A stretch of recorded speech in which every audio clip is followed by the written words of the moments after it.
Nama saya Bang Mutia, bersama teman saya, Fitri Siti Zuria Aminah, akan menjelaskan mengenai apa saja yang kami lakukan selama pelaksanaan PKPA di Direktorat Standarisasi Pangan Olahan.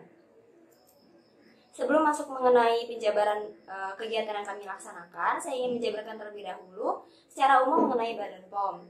Badan POM memiliki visi obat dan makanan aman meningkatkan kesehatan masyarakat dan daya saing bangsa. Berikut adalah struktur organisasi dari Badan POM.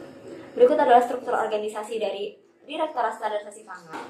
Selama pelaksanaan PKPA, kami mendapatkan kesempatan untuk mempelajari kegiatan apa saja yang dilakukan oleh ketiga direktorat. Kami diberikan materi secara umum dan tugas-tugas untuk memperdalam mengenai keilmuan kami. Selanjutnya, saya akan menjelaskan terkait tugas apa saja yang telah kami kerjakan. Tugas yang pertama adalah kajian kandungan formaldehid pada produk alkohol. Dalam tubuh manusia, alkohol ini akan dimetabolisme oleh alkohol dehidrogenase menjadi formaldehid, di mana formaldehid ini merupakan karsinogenik grup 1, sehingga formaldehid ini dapat menyebabkan leukemia dan kanker lainnya. Selain itu, pada jumlah tertentu, formaldehid ini dapat bersifat toksik, namun tidak terakumulasi pada tubuh. Formaldehid selanjutnya akan dikonversi menjadi asam format, di mana asam format ini merupakan penyebab utama dari toksisitas metanol. Oleh karena itu, perlu ditentukan batas toleransi kandungan formaldehid dalam alkohol untuk menjamin keamanan konsumen. Menurut WHO, batas toleransi paparan formaldehid secara oral adalah 2,6 mg per liter. Dan menurut US adalah 0,2 mg per kilogram berat badan per hari. Selanjutnya, saya akan menjelaskan tugas terkait minuman fermentasi. Jadi, apa itu fermentasi? Fermentasi merupakan proses biokimiawi dari bahan baku yang memanfaatkan mikroorganisme dan enzim. Beberapa produk pangan menggunakan proses fermentasi ini, dan salah satunya adalah minuman fermentasi. Minuman fermentasi adalah minuman yang dibuat dengan cara fermentasi produk susu atau bahan nabati dengan menggunakan mikroorganisme seperti asam laktat dan ragi. Terdapat beberapa jenis minuman fermentasi. Yang pertama adalah minuman susu fermentasi. Yang kedua adalah susu fermentasi. Susu fermentasi ini dapat diproduksi dengan atau tanpa pemanasan. Yang termasuk ke dalam produk ini ada yogurt, kefir, susu acidophilus, dan minuman lainnya. Yang ketiga adalah minuman tidak beralkohol. Minuman ini dapat diproduksi dari bahan baku teh maupun sari buah dan sayuran. Selanjutnya, minuman beralkohol. Berikut merupakan penjelasan dari minuman beralkohol. Selanjutnya, terdapat minuman fermentasi lain seperti kombucha, goza, dan yang lainnya. Berikut merupakan regulasi dari minuman fermentasi, di mana diatur terkait kandungan protein, pH, batas kontaminan, BTP yang diizinkan, dan lainnya. Selanjutnya, saya akan menjelaskan terkait kombucha. Kombucha ini merupakan minuman fermentasi yang terbuat dari teh dan gula yang diseduh dengan memanfaatkan bakteri dan ragi. Saya akan menjelaskan terkait keamanan kombucha. Pada tahun 1965, terdapat seorang wanita berusia 48 tahun yang mengalami sesak nafas. Dari hasil analisis sampel darah, diketahui bahwa wanita tersebut mengalami asidosis metabolik dan peningkatan kadar asam laktat. Hasil analisis toksikologi dari obat yang digunakan oleh pasien adalah negatif. Kemudian, pasien melaporkan bahwa dirinya telah mengkonsumsi kombucha selama 2 bulan. Kemudian, pada tahun yang sama, ditemukan seorang wanita berusia 59 tahun yang tak sadarkan diri. Dari hasil sampel darah menunjukkan bahwa pasien tersebut mengalami asidosis metabolik dan peningkatan kadar asam laktat. Diketahui bahwa pasien tersebut mengkonsumsi kombucha dari bahan baku teh yang sama seperti pasien sebelumnya selama 2 bulan. Kemudian, kombucha yang dikonsumsi oleh kedua pasien dianalisa oleh FDA. Dari hasil analisa, tidak ditemukan organisme penghasil racun, dan kadar alkohol dalam produk tersebut berkisar antara 0,3 hingga 1,3%. Meskipun FDA tidak dapat menentukan hubungan antara penyakit yang diderita dengan konsumsi kombucha, namun alasan terjadinya asidosis dan peningkatan asam laktat belum dapat ditentukan. Selanjutnya, saya akan menjelaskan terkait bahaya biologi dari produk kombucha. Beberapa bakteri patogen dan jamur telah ditemukan pada produk kombucha. Minuman fermentasi ini dapat terkontaminasi jika persiapan dan proses pembuatannya tidak tepat. Faktor kunci dalam mengendalikan kontaminasi mikroba ini adalah pH pada air produk kombucha, di mana infusum teh tidak berpotensi bahaya jika pH-nya berada kurang dari sama dengan 4,6. Selanjutnya, saya akan menjelaskan terkait bahaya kimia dari kombucha. Pada tahun 1968, terdapat laporan kasus, yakni ada wanita yang mengalami keracunan timah akibat mengkonsumsi kombucha selama 6 tahun dan disimpan dalam pot keramik. Konsumsi kombucha secara berlebihan dapat menyebabkan asidosis metabolik. Beberapa laporan menyarankan untuk berhati-hati jika mengkonsumsi kombucha secara teratur bersama dengan obat medis, terutama terapi penggantian hormon. Selain itu, alkohol yang dihasilkan dari proses produksi kombucha pun dapat menjadi potensi bahaya kimia. Selanjutnya, saya akan menjelaskan terkait bahaya fisik kombucha. Dalam produk kombucha, mungkin saja terdapat kontaminan akibat dari bahan baku, proses pembuatan, dan sel penyimpanan. Oleh karena itu, sangat penting untuk diperhatikan dalam pemeriksaan sebelum dan selama proses produksi kombucha. Selain bahaya-bahaya yang sebelumnya telah disebutkan, terdapat pula kasus terkait adanya reaksi alergi setelah mengkonsumsi kombucha. Oleh karena itu, perlu dilakukan pencegahan agar kombucha yang dikonsumsi ini aman. Bagaimana caranya? Yang pertama, kultur yang digunakan ini harus aman dan terpercaya. Lalu, wadah dan peralatan yang digunakan dalam proses produksi ini harus bersih dan disanitasi. Kemudian, hygiene yang ketat selama proses pembuatan. Infusum teh yang digunakan ini harus didinginkan dengan cepat. Kemudian, waktu fermentasi pun harus sesuai. Produk air kombucha ini dapat dipasteurisasi untuk menghindari pembusukan. Lalu, produk air kombucha ini harus diperiksa berapa kadar alkoholnya. Dan produk kombucha ini tidak disarankan untuk konsumen yang mengalami gangguan sistem imun. Selain bahaya yang telah disebutkan, jika produk ini diproduksi dan dikonsumsi dengan tepat, maka akan menghasilkan manfaat yang cukup banyak, di mana proses fermentasi ini dapat memperkaya nutrisi dari produk tersebut, dan beberapa minuman fermentasi ini dapat digunakan sebagai pengobatan untuk masalah pencernaan. Selanjutnya, saya akan menjelaskan mengenai tugas khusus dari standarisasi keamanan pangan. Standarisasi keamanan pangan memberi kami tugas mengenai kajian terhadap akrilamida pada berbagai produk pangan, terkhusus pada produk kopi.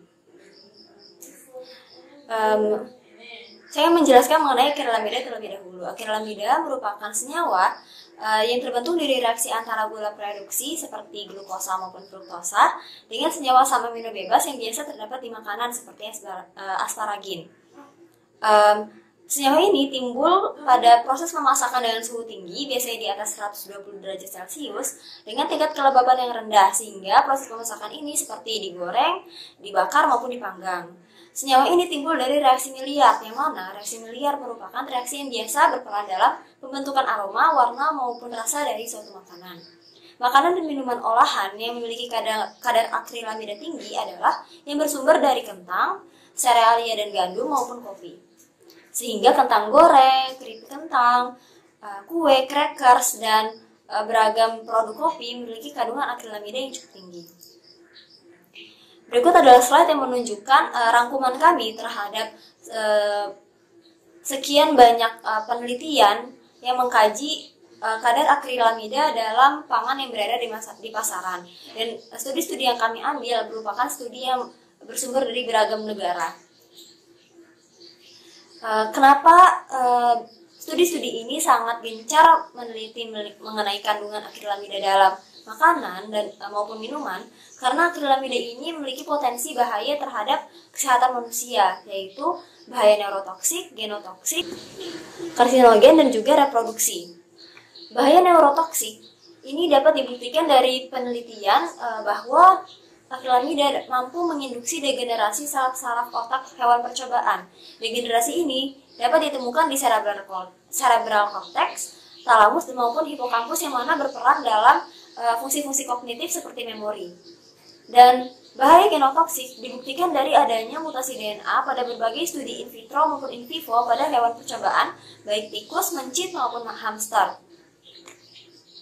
Selanjutnya, bahaya karsinogen dibuktikan dari adanya tumor dan kanker yang muncul ketika suatu hewan percobaan, yaitu tikus, diberikan minuman mengandung akrilamida selama 2 tahun.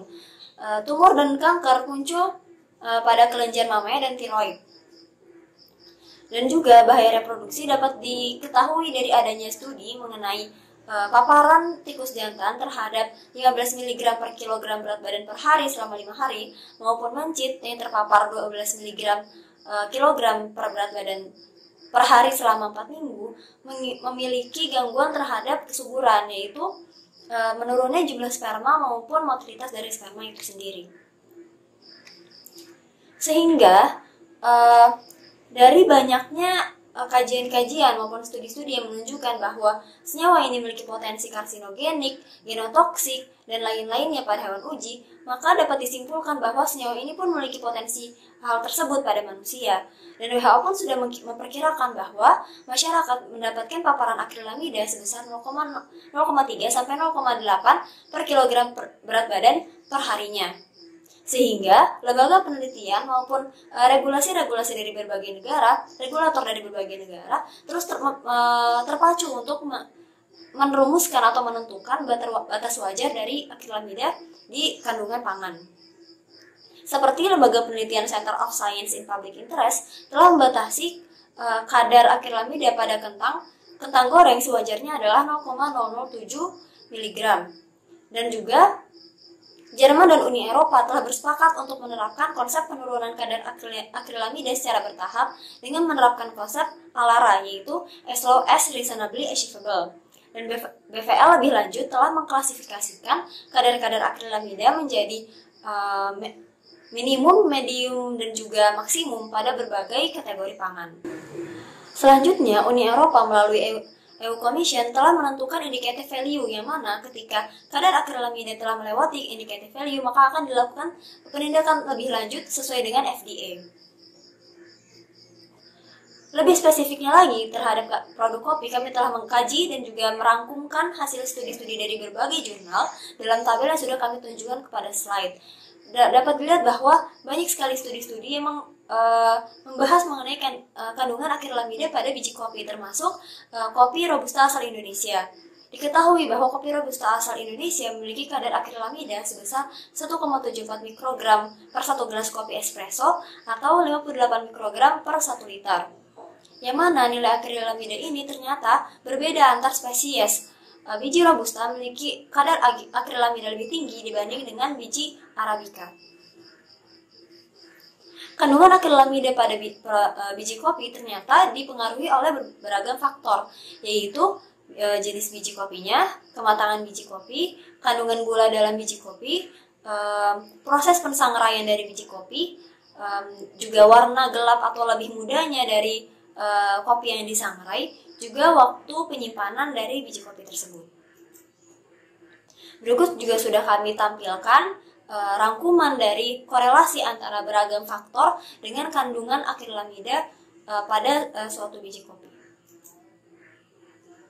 Baik, sekian dari pemaparan kegiatan kami selama di 3 subdirektorat standarisasi pangan olahan, dan selama melaksanakan kegiatan PKPA kami memiliki saran yang sekiranya bisa dijadikan masukan untuk pihak Badan POM, yaitu yang pertama, pelaksanaan praktek kerja profesi apoteker atau PKPA di Direktorat Standarisasi Pangan Olahan di Badan POM didominasi oleh penelusuran pustaka, yaitu berupa regulasi maupun di jurnal.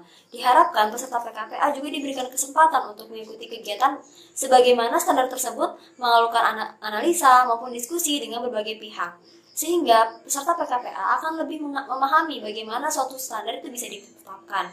Yang kedua, peraturan terkait standar pangan olahan Badan POM diharapkan dapat lebih terperinci dan terbarukan, sehingga pangan olahan yang baru, yakni hasil inovasi para pelaku usaha, dapat terjamin keamanannya. Hal ini dikarenakan terdapat beragam produk pangan yang tidak diatur standarnya dalam peraturan Badan POM, sehingga para pelaku usaha bebas menjual produk pangan tersebut tanpa dapat dijamin keamanannya. Sekian penjabaran dari kami, kurang lebihnya mohon maaf. Apabila ada salah kata, kami juga mohon maaf. Terima kasih atas kesempatannya. Wassalamualaikum warahmatullahi wabarakatuh.